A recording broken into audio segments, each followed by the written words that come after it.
நன்மைகளின் நாயகனாம் அருமை இரட்சகர் இயேசு கிறிஸ்துவின் இனிய நாமத்தினாலே இக்காலை வேளையில் அனைவரையும் அன்போடு வாழ்த்துகிறேன். இன்றைய திருவசனம் ஆதியாகமம் 50:20. நன்மையாக முடிய பண்ணினார்.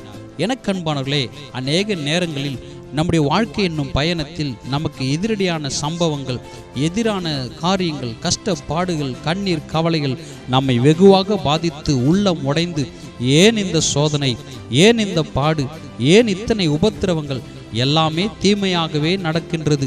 பாதைகள் எங்கும் தடைக்கற்கள், கஷ்டத்தின் மேல் கஷ்டம் கூடிக்கொண்டே செல்கிறது. ஒரு நன்மையும் இல்லையே, என்னதான் செய்வது என்ற குழப்பத்தில் உள்ள அன்பு நெஞ்சங்களே, எடுத்துக்காட்டான ஒரு கதையை சொல்கிறேன், நன்கு கவனியுங்கள். ஒரு ராஜாவும் மந்திரியும் காட்டு வழியில் பயணம் செய்கிறார்கள்.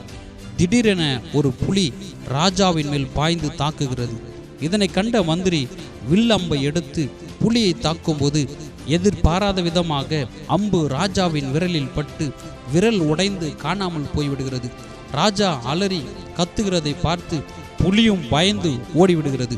மந்திரி ராஜாவை பார்த்து எல்லாம் நன்மைக்கே என்று சொல்கிறார். உடனே ராஜாவுக்கு கடும் கோபம். மந்திரியை அருகில் இருந்த பெரும் பள்ளத்தில் ஆழத்தில் தள்ளிவிடுகிறார்.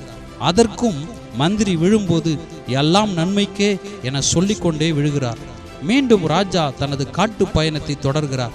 வெகு தூரம் சென்ற பின் திசை மாறி காட்டுவாசிகள், காட்டு அரக்கர்கள் வசிக்கும் பகுதிக்கு சென்று விடுகிறார். அந்த நேரம் காட்டுவாசிகளின் நரபலி திருவிழா நடந்து கொண்டிருக்கிறது.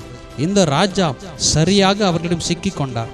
நான் ராஜா, நான் ஆட்சி செய்கிறேன், நான் தான் ஆட்சி புரிகிறேன் என்று எவ்வளவு சொல்லியும் அவர்களுக்கு இவருடைய பாஷை புரியவில்லை. ராஜாவின் கை கால்களை கட்டி தண்ணீர் ஊற்றி நரபலிக்கு படுக்க வைத்து விட்டார்கள். இந்த நரபலிக்கு ஒரு விதிமுறை உண்டு.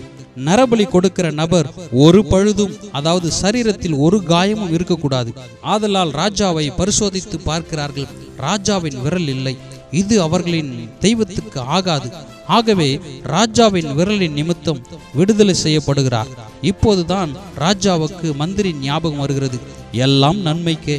வந்த வழியில் திரும்பி காட்டு வழியில் எப்படியோ மந்திரியை தள்ளிவிட்ட இடத்துக்கு வந்து மந்திரியை எப்படியோ காப்பாற்றி ஒரு வழியாக அரண்மனைக்கு இருவரும் வந்து சேர்கிறார்கள். ராஜா நடந்த எல்லாவற்றையும் மந்திரியிடம் கூறுகிறார். நீர் சொன்னபடியே எனக்கு நடந்த தீமை நன்மையாக மாறினது. நீ சொன்ன மாதிரி எல்லாம் நன்மைக்கே. இல்லையென்றால் இன்று என் உயிர் பறிபோயிருக்கும்.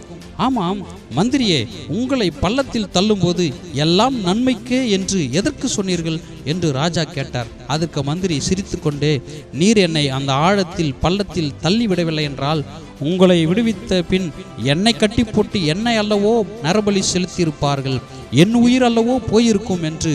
ஆம், அந்த நேரத்தில் அந்த சூழ்நிலையில் வலிக்கும், கோபம் வரும். ஆனால் பொறுத்திருந்து பார்த்தால் எல்லாம் நன்மைக்கே. இந்த வார்த்தை கேட்கும் அன்பு சகோதரனே, சகோதரியே, நம் கர்த்தர் யாருக்கும் தீமை செய்ய மாட்டார். முதலில் தீமை போல கெட்டது போல இருக்கும், முடிவோ சம்பூர்ணமாய் இருக்கும். நம் வாழ்வில் நடப்பதெல்லாம் நன்மைக்கே.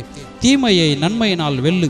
நம் வாழ்வில் எல்லாம் ஒரு பாடம்தான், அதை கற்றுக்கொள்வோம். கர்த்தர் இயேசு நமக்கு சாதகமாக மாற்றுவார். அது தீமைக்கல்ல, நன்மைக்கே. எது நடந்தாலும் நடக்காவிட்டாலும் கர்த்தருக்கு நன்றி செலுத்தி மனதார அன்பு கூறுங்கள். நாதன் இயேசு எல்லாம் பார்த்து கொள்வார்.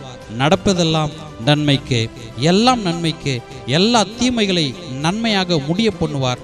முடிவை நன்மையாக மாற்றுவார், ஆசீர்வாதமாக மாற்றுவார், சம்பூரணத்தினால் நிறைய பண்ணுவார். எல்லாம் நன்மைக்கே. நன்றி சொல்லி மகிழ் இன்றைக்கே. ஆமென்.